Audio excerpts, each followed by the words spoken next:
반갑습니다. 자, 이어서 보도록 하겠습니다. 수습지원단 파견이 나와 있는데요. 수습지원단이라는 것은 중앙대책본부장이 하는 거죠. 중앙대책본부장이 국내 또는 해외 발생하였을 때 재난에 대해서 수습하기 위해 대규모 재난에 수습하기 위해 두는 것을 지원하기 위해 두는 것이 수습지원단이 된다 보시면 됩니다. 그래서 일반적으로 중앙행정기관이라든지 또 관계기관 직원들로 이제 전문가들로 구성되어 있는 것이 수습지원단입니다. 수습지원단의 핵심은 뭐냐면 중앙대책본부장이 국내라든지 해외에서 발생하였거나 발생 우려가 있는 것에 대해서 지원하기 위해 두는 것이 수습지원단이다라고 보시면 되겠습니다. 자, 보겠습니다.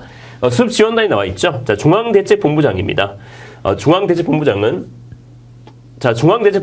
국내 또는 해외에서 발생하였거나 발생 우려가 있는 대규모 재난에 대해서 뭐하기 위해 수습이죠. 수습이라는 것은 뭐예요? 대응가 뭐가 있냐면 대응과 복구가 있습니다. 이 복구를 하기 위해서 관계 중앙행정기관 및 관계기관 단체 전문가 구성돼서 파견할 수 있는데 결국 중요한 건 이겁니다. 중앙대책본부장이 나와 있죠. 원칙의 중앙대책본부장 행안부 장관인데 수습지원단의 목적은 이겁니다. 그러니까 예를 들어서 우리가 오송에서 지하 침수의 어떤 사고가 발생되었잖아요. 중앙정부에서 뭘 도와줄까, 어떤 걸 도와줄까로 해서 만든 게 수습지원단이 되는 거죠. 근데 지금 현재는 어떤 문제점이 있냐면 수습지원단에서 그냥 VIP한테 보고만 하려고 노력하고 있어요. 딱 보고 있다가 보고만 하는 거죠. 그러니까 그런 문제점도 물론 있습니다만 원치지는 뭡니까? 중앙정부에서 얼마만큼 도와줄 수 있냐, 뭘 도와줄 게 있냐라고 바라보는 것, 수습하기 위해 도와주기 위해 만드는 것이 수습지원단인 겁니다. 무슨 이해할 수 있겠죠? 그러니까 중앙정부에서 도와줄 게 있냐라고 보는 거죠. 이것을 수습지원단이라고 보시면 됩니다. 중앙대책본부장은 구조, 구급, 수해 이 활동에 신속하게 지원하기 위해서 행안부라든지 소방청이라든지 해양경찰청 소속 직원을 구성된 특수기동부대를 현장에 파견할 수 있는 겁니다. 그래서 여기 보면 또 뭐가 나와 있어요? 중요한 거죠. 기동부대가 나와 있습니다. 누구는? 중앙대책본부장은 구조, 구급, 수색 등 활동을 신속히 지원하기 위해서 행안부 소방청 소속의 특수기동부대인데 보통은 우리가 오송 사태 발생되었을 때는 중앙 119 구조본부에서 투입된 거죠. 육지는 대부분 육지는 소방청에서 투입될 거고요.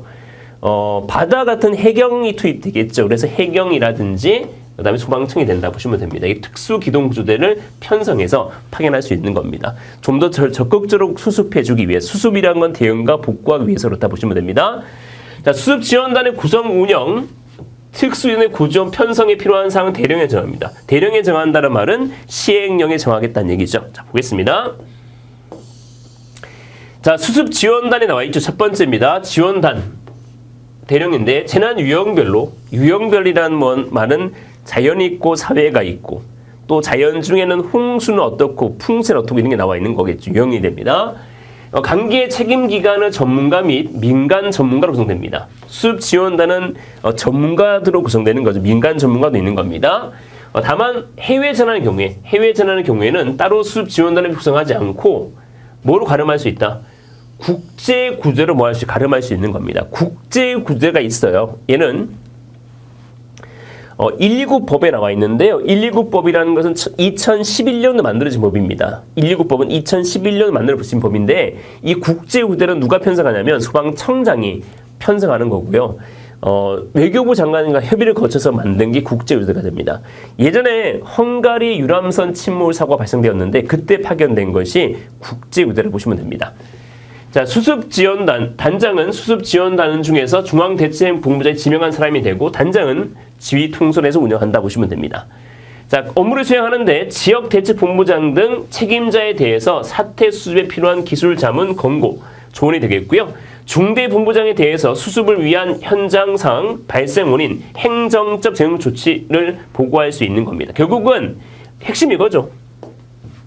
조언할 수 있고 보고인데 주로 요즘은 이 보고가 주를 이루고 있습니다. 보고가 주를 이루기 때문에 많은 문제가 있었던 거예요. 그러니까 이 보고에 있다가 VIP한테 보고하는 게 대부분이라는 거죠. 원래는 만든 취지는 도와주기 위해 만들었지만 거의 보고하는 거죠. 이런 게 문제점이라고 보시면 됩니다.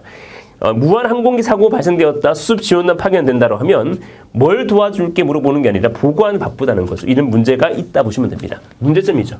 자, 중대본부장은 신속한 재난 사항을 파악, 현장 지도 관리 위해서 수습 지원단을 현지에 파견하기 전에 중앙대책본부 소속 직원을 파견할 수도 있는 겁니다. 필요한 사항은 중대본부장이 정합니다. 자, 특수기동대 보겠습니다. 자, 중대본부장은 특수기동조대의 대원을 소방청, 중앙119본부 및 해양경찰청, 중앙해양특수구조단 소속 공무원 중에 선발하고요. 대장은 뭐다? 대장은 대원 중에 지명합니다. 이 경우 중앙대책본부장은 전문의를 추가할 수 있는 겁니다. 자, 중앙대책본부장은 각 호에 해당되는 특수기동부대를 현재 파견할 수 있는데 각급 통제단장입니다.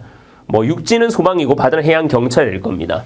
그 다음에 중앙구조본부장, 그 다음에 강력구조본부장, 지역구조본부장인데 얘는 다 소방이고 여기가 바로 뭐예요? 해양경찰입니다. 해양.